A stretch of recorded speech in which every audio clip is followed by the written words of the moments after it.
Hello, my name is Benjamin Hart. I'm an American attorney and the Managing Director of Integrity Legal here in Bangkok, Thailand. As the title of this video suggests, we're discussing K-1 Fiance visas. We're specifically discussing them in the context of the aftermath of USCIS approval. So every now and again, we will get contacted by folks that are looking to deal with the sort of the aftermath of USCIS, if you will, in a K-1 context. And the reason for this video is more kind of a perception management, because a lot of folks presume that there's a kind of finality associated with the USCIS approval, and that's far from the case. A lot of folks will kind of describe the USCIS approval as being, quote, halfway done. I don't look at it like that at all. It's just one aspect of what needs to occur, the sort of tumblers that need to fall in the lock before a visa is ultimately going to be issued.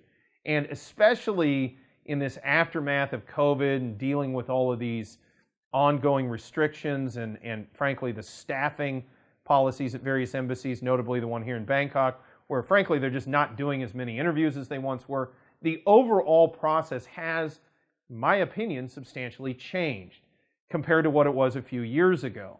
And so this paradigm that, oh, USCIS is sort of the halfway mark, I don't think that's the way to look at it, especially from a timing perspective. Now, things may revert to that in the coming months or coming years, but for now, it doesn't really appear to be the case. I mean, the point at which you're done with USCIS, now you're dealing with the NVC.